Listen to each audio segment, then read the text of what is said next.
আপনাদের মধ্যে একটা দাদাভাই এত সুন্দর একটা ভিডিও রিকোয়েস্ট করেছে যে আমি সত্যি শকিং। মানে অবাক ছাড়া কিচ্ছু না। সে বক্তা নয় যেন বিজ্ঞানী। মানে সে বক্তা নয় যেন বিজ্ঞানী। মানে সে বক্তা না, এক বিজ্ঞানী। তো দেখবো খুব সুন্দর একটা ওয়াজ, যে ওয়াজ শুনে সবাই মুগ্ধ। আই থিংক এত সুন্দর, সুন্দর ভিডিও রিকোয়েস্ট করো, যারা রিকোয়েস্ট করো, রিকোয়েস্ট পাচ্ছ না তার জন্য বেশি, বেশি করে কমেন্ট করতে হবে প্রত্যেকটা ভিডিও। সেক্ষেত্রে অবশ্যই তোমাদের রিকোয়েস্ট রাখা হবেই। তো যাই হোক না কেন, চ্যানেল যদি নতুন হয়ে থাকে চ্যানেলটিকে সাবস্ক্রাইব করে দিও, পাশে থাকা বেল আইকনটি টং করে বাজিয়ে দিও, একটা লাইক করে দিও। তো চলো আজকের ভিডিওটি শুরু করা যাক। আপনি দিনের বেলা উপরের দিকে তাকালে একটা সূর্য দেখবেন। এই সূর্যটা আকারে আকৃতিতে দেখতে মনে হয় যেন একটা ভাতের প্লেটের সমান, তাই না? আসলে কি এত ছোট না? বিজ্ঞান আমাদেরকে ধারণা দিয়েছে যে এই সূর্যটা এই পৃথিবীর চেয়ে 13 লক্ষ গুণ বড়। সুবহানাল্লাহ বলেন। একদম কত বড়? 13 লক্ষ গুণ বড়। এই পৃথিবীর সাথে আরো 13 লক্ষটা পৃথিবী এই সমান জোড়া লাগান, যত বড় হবে সূর্যটা এত বড়। সুবহানাল্লাহ বলেন। মানে ভাবতে প্রশ্ন গেলে হলো, এত কতটা বিশাল সূর্য দেখা যায় এত ছোট একটা ভাতের থালার সমান, ঘটনা কি? এত ছোট কেন দেখা যায় বলেন তো? অনেক উপরে, বলেন অনেক উপরে। প্রশ্ন হলো সূর্যটা কত উপরে আছে? বিজ্ঞান আমাদেরকে ধারণা দিয়েছে যে এই সূর্যটা এই জমিন থেকে 9,30,00,000 মাইল উপরে আছে। সুবহানাল্লাহ বলেন। মানে ভাবতে গেলে কত উপরে বলেন? 9,30,00,000 মাইল। মুখে তো বলে ফেললাম, কল্পনা করা যায়? 9,30,00,000 মাইল উপরে সূর্য। আচ্ছা যাই হোক, এই সূর্যের দেশে যদি আপনি চলে গেলেন 9,30,00,000 মাইল উপরে, সেখানে গিয়ে কি আমাদের আসল বাড়ি জান্নাতের কোনো সন্ধান পাওয়া গেল? তাহলে আরো উপরে যেতে হবে। যেহেতু আল্লাহ বলেছেন উপরে আছে, তাহলে উপরে আরো উপরে যেতে হবে। চলেন উপরে যাই। সন্ধ্যাবেলা আপনি উপরের দিকে তাকান, দেখবেন যে মিটমিট করে জ্বলছে জোনাকি পোকার মতো। এগুলো কি? তারা। আচ্ছা ভাই বলেন তো দেখি, এই তারাগুলো আকারে আকৃতিতে এই জোনাকি পোকার সাইজ নাকি আরেকটু বড়? তারাগুলো কত বড়? তারাগুলো কত বড়? বিজ্ঞান বলছে যে আকাশের এক একটা নক্ষত্র, এক একটা তারা পৃথিবীর চেয়ে নয়, পৃথিবীর চেয়ে নয়, আকাশের এক একটা তারা সূর্যের চেয়ে লক্ষ কোটি গুণ বড়। এত বিশাল তারা দেখা যায় জোনাকি পোকার মতো। ঘটনা কি? আরো উপরে, বলেন আরো উপরে। প্রশ্ন হলো তারাগুলো কত উপরে আছে? তারাগুলো কত উপরে আছে? বিজ্ঞান এ ব্যাপারে আমাদেরকে কোনো ধারণা দিতে অক্ষম। তবে অনেক গবেষণা করে বিজ্ঞান একটা তারার সন্ধান বের করেছে, যেটা পৃথিবীর সবচেয়ে কাছে, সবচেয়ে নিচের যেই তারকাটি, জমিনের সবচেয়ে কাছে, এটার নাম বিজ্ঞান দিয়েছে প্রক্সিমা সেন্টারাই। বিজ্ঞান বলে প্রক্সিমা সেন্টারাই নামের এই দুনিয়ার সবচেয়ে কাছের যেই তারাটি, এটা এই জমিন থেকে 25 লক্ষ কোটি মাইল উপরে আছে। বুঝতে পারছি কত উপরে? 25 লক্ষ না, 25 লক্ষ কোটি মাইল উপরে। একদম 25 কোটিও না, 25 লক্ষও না। কত? 25 লক্ষ কোটি মাইল উপরে হচ্ছে সবচেয়ে কাছের তারা। তাহলে উপরের তারাগুলো কোথায় আছে? সেটাই। বিজ্ঞান বলে এই ব্যাপারে আমরা কোনো ধারণা দিতে পারবো না। তাফসিরে রুহুল বায়ান নামে একটি কিতাব আছে, তাফসিরের কিতাব। তাফসিরে বলেন রুহুল বায়ান, তাফসিরে রুহুল বায়ান। এই কিতাবের মধ্যে আছে, আল্লাহর কুদরত বুঝার জন্য বলছি, আমাদের বিবেকের মধ্যে এতটুকু ধারণ ক্ষমতা নেই বুঝার মতো, আল্লাহর কুদরত একটু বুঝার জন্য বলছি। এই যে স্টেজে লাইট জ্বলছে, এই যে আলো জ্বলছে, এই আলো দৌড়ায় কি দৌড়ায় না? আলো দৌড়ায় না? আপনি টর্চ অন করেন, টর্চ লাইট, সাথে সাথে আলোটা দেখবেন ওই দেয়ালের গায়ে দেখা যাচ্ছে। দৌড় মারলো কিনা? কত মাইল স্পিডে? আলোর গতি কত বলেন? প্রতি সেকেন্ডে, ঘন্টায় না, প্রতি সেকেন্ডে 1,86,000 মাইল দূরে চলে যায় আলো। আপনি চোখের পলক মেরেছেন না, এই চোখের পলকে আলোটা কত দূর চলে যায়? 1,86,000 মাইল। একটু কল্পনা করেন আল্লাহ পাকের কুদরত কত, শক্তি কত। এই আলোর গতিটা মনে রাখেন। এবার তাফসিরে রুহুল বায়ানের মধ্যে আছে আল্লাহ রব্বুল আলামিন আকাশে এমন অসংখ্য অগণিত তারা সৃষ্টি করেছেন, যেই দিন আল্লাহ পাক ওই তারাগুলোকে সৃষ্টি করেছেন কত হাজার বছর আগে সৃষ্টি করেছেন আল্লাহ ছাড়া কেউ বলতে পারবে না। যেই দিন ওই তারাগুলো সৃষ্টি করেছেন ওই দিন প্রত্যেকটা তারা তাদের নিজ নিজ আলো পৃথিবীর দিকে ছেড়ে দিয়েছে। ওই আলোগুলো দৌড় শুরু করেছে প্রতি সেকেন্ডে 1,86,000 মাইল স্পিডে দৌড় শুরু করেছে। আজও সেই আলো পৃথিবীর দিকে দৌড়াচ্ছে, আজও দৌড়াচ্ছে, এখনো পর্যন্ত পৃথিবীতে এসে পৌঁছতে পারে নাই। অতএব কল্পনা করে দেখুন যে আকাশের তারাগুলো কোথায় আছে। আল্লাহ, আচ্ছা সেই আকাশের তারা যেখানে আছে সর্বোচ্চ তারা ওই পর্যন্ত গেলাম, কিন্তু আসল বাড়ির কোনো খোঁজ খবর পাওয়া গেল? হ্যাঁ, তাইলে আরো উপরে যেতে হবে। যেতে রাজি? এই জমিন থেকে সবার উপরে যেই তারাটি আছে এর উপরে আর কোনো তারা নেই, সৌরজগৎ শেষ, এরপরে মহাশূন্য শুরু হয়ে গেছে। এই জমিন থেকে সবার উপরে যেই তারাটি আছে ওই পর্যন্ত আপনি যেই পরিমাণ পথ অতিক্রম করলেন, সবার উপরের তারাটা পার হয়ে আরো ঠিক এই সমপরিমাণ মহাশূন্য পাড়ি দিয়ে আপনি যদি উপরে যেতে পারেন, সেখানে গিয়ে পাবেন প্রথম আসমানের তলা। কি পাওয়া যাবে? প্রথম আসমানের তলা পাওয়া যাবে। আসমান আছে না নাই? হ্যাঁ, বিজ্ঞান কি বলে? বিজ্ঞানের ছাত্ররা এখানে আছে না? বিজ্ঞান তো আসমানকে স্বীকার করে না। বিজ্ঞান বলে আকাশ বলতে কিছু নেই। আল্লাহ, আকাশ আছে তো, বিজ্ঞান অস্বীকার করলো যে। একটা গল্প শুনবেন? বিজ্ঞান অস্বীকার করছে। হ্যাঁ, আমি তখন হেফজখানায় পড়ি, আমাদের ওস্তাদজির মুখে শুনেছি। এক বুড়ি, তার পৃথিবীতে একটা পুত্র সন্তান, আর কেউ নেই। ওই পুত্র সন্তানটাই তার অন্ধের যষ্টি, ওইটাই তার সম্বল। অনেক শখ করে ওই বুড়ি তার ছেলেকে বিয়ে করিয়েছে, তবে পুত্রবধূ সর্বসাকুল্যে 1.5 হাত লম্বা। কত? 1.5 হাত লম্বা মানুষদেরকে আপনারা কি বলেন? বাউন, বামুন, বাইট্টা। আচ্ছা বলেন বামুন বলেন, ওই ময়মনসিংহের ওইদিকে বামুন বীর, বামুন বীর বলে তো বাইট্টা।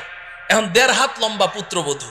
তো একদিন বুড়ি পাকঘরে বসে রান্না করছে, তরকারি চুলায়, এখন পানি ঢালবে, কলসি নাড়া দিয়ে দেখে 1 ফোঁটা পানিও নেই। তো বৌমাকে ডাকলো, বৌমা কলসিটা নিয়ে যাও, পুকুর থেকে 1 কলসি পানি নিয়ে আসো, তাড়াতাড়ি আসো, চুলায় কিন্তু তরকারি, তাড়াতাড়ি আসো। বৌমা পানি আনতে গেছে তো গেছে, আধা ঘন্টা পার, বৌমা আর আসে না। বুড়ি চিৎকার করে বলছে, বৌমা পানি আনতে তো 5 মিনিট লাগে, তুমি আধা ঘন্টা পর্যন্ত করছোটা কি? তরকারি পুড়ে ছাই, আজকে কপালে আর তোমার খাবার জুটবে না, তুমি গেলে কোথায়, মরলে নাকি? বৌমা পাশের রুম থেকে চিৎকার দিয়ে বলে, আম্মা আমি 5 মিনিটেই তো পানি নিয়ে এসেছি, তো দিচ্ছ না কেন? ওই আম্মা একটা অ্যাক্সিডেন্ট হয়ে গেছে। কি অ্যাক্সিডেন্ট হলো? বলে যে আম্মা বিয়ের সময় আপনি না আমাকে একটা স্বর্ণের চেইন দিয়েছিলেন। বলে হ্যাঁ, ওই চেইনটা ছিঁড়ে কলসির মধ্যে পড়ে গেছে। তো হয়েছেটা কি? কলসির মধ্যেই তো পড়েছে। কয় যে আম্মা হ্যাঁ কলসির মধ্যেই তো পড়েছে, তুমি নিজে দেখেছো? বলে আমি নিজের চোখে দেখলাম কলসির মধ্যে পড়েছে। তো তাহলে এক কাজ কর, তোর মাথায় কি বুদ্ধি শুদ্ধি নাই? তুই এক কাজ কর, কলসির মুখ দিয়ে হাতটা ভরে দে, কলসির তলা থেকে চেইনটা তুলে নে, পানিটা চেঞ্জ করে নিয়ে আয়, আর না হলে 5 মিনিট সময় বেশি লাগবে, তুই আধা ঘন্টা পর্যন্ত করছিসটা কি? বৌমা পাশের রুম থেকে চিৎকার দিয়ে বলে, আম্মা এই মাত্র আপনি যেই বুদ্ধিটা শিখাইলেন আমি আধা ঘন্টা থেকে ওই কাজেই ব্যস্ত আছি। কিন্তু আম্মা বড় আশ্চর্যের ব্যাপার, আপনার কলসির তো তলা নাই। আপনার কলসির কি নাই? তলা নাই। বুড়ি পাকঘর থেকে বলে, বৌমা কলসির তলা তো কলসির তলার জায়গায় ঠিকই আছে, তুই যে বামন বীর বাইট্টা, তোর হাত খাটো ওই পর্যন্ত যায় না। বলেন ঠিক কিনা? আল্লাহ রব্বুল আলামিন কোরআনে হাকিমে বারবার বলেছেন, একটি নয় দুইটি নয়, আমি 7টি আসমান সৃষ্টি করেছি। আল্লাহর কথা কখনো অবাস্তব হতে পারে না। আসমান তো আসমানের জায়গায় আছে। যে সকল বিজ্ঞানীরা তারা এই আসমানের অস্তিত্বকে অস্বীকার করেছে, তারা তো বাইট্টা বামন বীর, তাদের হাত খাটো ওই পর্যন্ত যায় না। এজন্য পৃথিবীর শ্রেষ্ঠ বিজ্ঞানী মুসলিম দার্শনিক, আপনারা সকলেই তার নাম শুনেছেন, মহাকবি আল্লামা ইকবাল রহমতুল্লাহ আলাইহি। নাম শুনেছেন? মহাকবি আল্লামা ইকবাল একজন শ্রেষ্ঠ দার্শনিক ছিলেন, শ্রেষ্ঠ বিজ্ঞানী ছিলেন। তিনি সারাটা জীবন বিজ্ঞানের পেছনে দৌড়িয়েছেন, অক্সফোর্ড ইউনিভার্সিটিতে পড়াশোনা করেছেন, ইহুদি খ্রিস্টানদের মাঝেই তিনি বেড়ে উঠেছেন, কিন্তু আল্লাহ পাক তার নসিবে হেদায়েত লিখে রেখেছেন, এজন্য তিনি নষ্ট হন নাই, বেলাইনে যান নাই।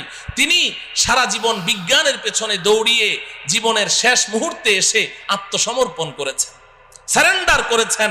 তিনি স্বীকার করেছেন বিজ্ঞান মানেই হচ্ছে একটা ধোঁকা, বিজ্ঞান মানেই হচ্ছে একটা মরিচিকা। কারণ বিজ্ঞান সকালে এক থিওরি দেয়, বিকালে ওটাকে অস্বীকার করে যে না ওটা ঠিক নাই, আবার নতুন থিওরি দেয়, আবার পরের দিন ওটাকে অস্বীকার করে, আবার নতুন থিওরি দেয়। আমরা এক সময় শুনেছি যে বিজ্ঞান এক সময় জোরে সোরে দাবি করেছে যে সূর্য ঘুরে, পৃথিবী ঘুরে না, সূর্য ঘুরে, পৃথিবী ঘুরে না। এরপর মাঝখানে আরেক দল বিজ্ঞানী কিছুদিনের জন্য আবিষ্কার হলো, তারা এসে বলল যে না আগের বিজ্ঞানীদের থিওরি ভুল। বলে সঠিকটা কি? কয় যে পৃথিবী ঘুরে, সূর্য ঘুরে না। এখন বর্তমান দুনিয়ার সমস্ত বিজ্ঞানী প্রায় একমত, তারা বলে আগের দোনোদল বিজ্ঞানীদের থিওরি ভুল। বলে সঠিকটা কি? কয় যে সূর্যও ঘুরে, পৃথিবীও ঘুরে। একদম বলে কি বলে না? এখন বর্তমান বিজ্ঞানের দাবি কি? সূর্যও ঘুরে, পৃথিবীও ঘুরে। আর কিছুদিন যদি বাঁচি তাহলে দেখবো আরেক দল বিজ্ঞানী আসবে, এসে বলবে আগের তিনোদল বিজ্ঞানীদের থিওরি ভুল। বলে তাহলে সঠিকটা কি? বলবে একটাও ঘুরে না। অসম্ভব কি? বলতে পারে। তো বিজ্ঞান মানেই হচ্ছে মরিচিকা, এক একবার এক এক থিওরি দেয়। তো আল্লামা ইকবাল রহমতুল্লাহ আলাইহি সারাটা জীবন বিজ্ঞানের পেছনে দৌড়ালেন, এরপরে অন্তিম মুহূর্তে এসে আত্মসমর্পণ করছেন। কোই कहता है नहीं है, कोई कहता है कि है, या खबर है या नहीं है तेरी दुनिया का वजूद। अब जुनू से काम लूंगा मैं रहे तहकीक में, अक्ल के पीछे बहुत ही वक्त जाया कर चुका, अक्ल के पीछे बहुत ही वक्त जाया कर चुका। আল্লামা ইকবাল বলেন রব্বুল আলামিন সারাটা জীবন তো বিজ্ঞানের পেছনে দৌড়ালাম, কিন্তু বিজ্ঞান আজকে এক থিওরি দেয়, কালকে এক থিওরি দেয়। একবার বলে সূর্য ঘুরে, একবার বলে পৃথিবী ঘুরে, একবার বলে দুটোটা ঘুরে, একবার বলে আসমান আছে, আরেকবার বলে আসমান নাই। আমি তো পাগল হয়ে যাওয়ার পালা রব্বুল আলামিন, আর আমি বিজ্ঞানের পেছনে দৌড়াতে চাই না। এখন আপনার কাছে জীবনের অন্তিম মুহূর্তে আমার একটাই দরখাস্ত, আব জুনু সে কাম লুঙ্গা मैं रहे तहकीक में, अक्ल के पीछे बहुत ही वक्त जाया कर चुका। রব্বুল আলামিন এখন আর আমি বিজ্ঞানের মাধ্যমে কোনো জিনিস যাচাই করতে চাই না, এখন আমি আপনার কিতাব কোরআনের মাধ্যমে যাচাই করতে চাই। আপনি যেটা বলবেন ওটাকেই বিশ্বাস করতে চাই, এবং আপনি আমাকে ওই বিজ্ঞানীদের দল থেকে বের করে ওই সমস্ত বান্দাদের অন্তর্ভুক্ত করে দেন যেই বান্দাদেরকে দুনিয়ার মানুষ আপনার পাগল মনে করে, আমাকে ওই পাগলদের অন্তর্ভুক্ত করে দেন। আসমান আছে না নাই? গেলাম প্রথম আসমানের তলা, মনে আছে তো? তো প্রথম আসমানের তলা পর্যন্ত না গেলাম, কিন্তু আসল বাড়ি জান্নাতের কোনো খোঁজ খবর পাওয়া গেল না, আরো উপরে যাওয়া লাগবে। এই জমিন থেকে প্রথম আসমানের তলা পর্যন্ত যতটুকু পথ আপনি পাড়ি দিয়েছেন, ভালো করে বুঝেন, এই জমিন থেকে প্রথম আসমানের তলা পর্যন্ত যতটুকু পথ পাড়ি দিয়েছেন, প্রথম আসমানটা মোটাও এই পরিমাণ। সুবহানাল্লাহ বলেন। প্রথম আসমানটা মোটাও এই পরিমাণ। এরপর প্রথম আসমান থেকে দ্বিতীয় আসমানের দূরত্ব এই পরিমাণ, দ্বিতীয় আসমানটাও মোটা এই পরিমাণ। এইভাবে আপনি উপরের দিকে যেতে থাকেন, তৃতীয় আসমান আবার মহাশূন্য, চতুর্থ আসমান আবার মহাশূন্য, পঞ্চম আসমান আবার মহাশূন্য, ষষ্ঠ আসমান আবার মহাশূন্য, সপ্তম আসমান। এই জমিন থেকে সপ্তম আসমানের ছাদ পর্যন্ত যতটুকু পথ আপনি অতিক্রম করেছেন, সপ্তম আসমান পার হয়ে আরো ঠিক এই সমপরিমাণ মহাশূন্য পাড়ি দিয়ে আপনি যদি উপরে যেতে পারেন, সেখানে গিয়ে পাবেন সিদরাতুল মুনতাহা। কি পাওয়া যাবে? সবাই আমার সাথে বলেন সিদরাতুল মুনতাহা। সিদরাতুল মুনতাহা এই নামটা মনে রাখতে হবে, বাড়ির ঠিকানা তো সিদরাতুল মুনতাহা। এবার আল্লাহ রব্বুল আলামিন আমার আপনার আসল বাড়ি, আমার আপনার আব্বা আম্মার বাড়ি, আমাদের পৈতৃক সম্পত্তি, জান্নাতের ঠিকানা বলে দিচ্ছেন। ইনদা সিদরাতিল মুনতাহা ইনদাহা জান্নাতুল মাওয়া। এই দুনিয়ার মুসলমান শুনে রাখো, আমি তোমাদের জন্যে, আমার ইমানদার পরহেজগার বান্দাবান্দীদের জন্যে আমি যেই বিশাল জান্নাত তৈরি করেছি, এই জান্নাতটা আমি আল্লাহ সিদরাতুল মুনতাহার নিকটে তৈরি করে রেখেছি। কোথায়? সিদরাতুল মুনতাহা। বলেন, সবাই বলেন সিদরাতুল মুনতাহা। বাড়ির ঠিকানা জানা লাগবে না, বাড়ির এলাকার নাম জানতে হবে। আমাদের বাড়ির এলাকার নাম কি? সিদরাতুল মুনতাহা। আল্লাহ রাব্বুল আলামিন বলছেন, ওই সিদরাতুল মুনতাহার নিকটে আমি আল্লাহ জান্নাত নামের বাড়ি তৈরি করে রেখেছি। মুহতারাম হাজরিন, আমাদের দেশের কিছু নষ্ট ভ্রষ্ট নাস্তিক দাবিদার কিছু ছেলেরা, এরা এই মাঝে মধ্যে উল্টাপাল্টা কিছু বকাবকি করে কোরআন হাদিস ইসলাম ঈমান সম্পর্কে, আল্লাহ রসুল সম্পর্কে। এই ভ্রষ্ট নষ্ট ছেলেগুলো তারা বলে জান্নাত বলতে কিচ্ছু নাই। জান্নাত আছে না নাই? এখন ওরা জান্নাতকে অস্বীকার করে কেন জিজ্ঞাসা করেন, বলবে যে আমাদের নাস্তিকদের একটা থিওরি আছে, যা চোখে দেখি না তা বিশ্বাস করি না। নাস্তিকরা যা চোখে দেখে না তা বিশ্বাস করে না, এটা ওদের দাবি। তো বলে যে আমরা পৃথিবীর উত্তর থেকে দক্ষিণ মেরু, পূর্ব থেকে পশ্চিমে, উপরে যেতে যেতে চাঁদের দেশ মঙ্গল গ্রহ সবই তো ঘুরলাম, কই জান্নাত তো কিছুই দেখলাম না, এই জন্য জান্নাত বলতে কিচ্ছু নেই। নাউজুবিল্লাহ বলেন। আচ্ছা বলেন, জান্নাতটা কোন জায়গায় আছে? সিদরাতুল মুনতাহা। সিদরাতুল মুনতাহা কোথায় আছে বুঝলেন তো?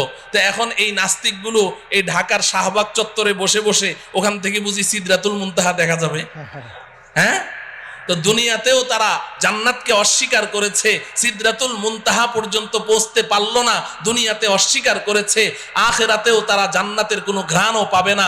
আমরা ইনশাআল্লাহ দুনিয়াতে যেহেতু আমরা বিশ্বাস করেছি, আমাদের জান্নাতের বাড়ির সন্ধান লাভ করেছি, আল্লাহর কথা বিশ্বাস করেছি, রাসূলের কথা বিশ্বাস করেছি, আব্বাজান হযরতে আদমের কথা বিশ্বাস করেছি, ইনশাআল্লাহ পরকালে আমরা আমাদের আসল বাড়ি জান্নাতের মালিক হবই হব ইনশাআল্লাহ।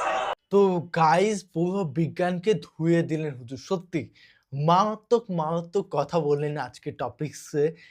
দারুণ দারুণ দারুণ, মানে প্রথম থেকে লাস্ট। প্রথমে হ্যাঁ, সূর্য বলেছিল যে সূর্য স্থির থেকে পৃথিবী ঘোরে, তারপর বলেছিল যে না উল্টোটা, তারপরে বললো হ্যাঁ সত্যি। আমরা তো যেটা জানতাম আমাদের আমলে সেটা হলো চাঁদ সূর্য পৃথিবী সবাই ঘোরে। গতিবেগ অনেকটা কম থাকে সবার ক্ষেত্রে। যেমন পৃথিবীর একটু গতিবেগ বেশি, সূর্যের একটু গতিবেগ কম, তার থেকে চাঁদের একটু গতিবেগটা কম। তো সেক্ষেত্রে হুজুর কিন্তু মারাত্মক বললেন, বিজ্ঞানকে একদম ধুয়ে দিলেন। মানে এমনভাবে ধুয়ে দিলেন, সত্যি খুবই অনুপ্রাণিত হলাম ওনার ভিডিও দেখে। ভালো লাগলো। অ্যাকচুয়ালি আমাদের বিজ্ঞান যেগুলো এতদিন ধরে দেখিয়ে এসছে তা জাস্ট শকিং। তো তোমাদের কেমন লাগলো অবশ্যই, অবশ্যই কমেন্টে কমেন্ট করে জানাও, এবং কি ধরনের ভিডিও রিঅ্যাকশন চাই সেটাও কমেন্ট বক্সে কমেন্ট করে জানিয়ে দিও। তো চলো guys, bye bye, take care.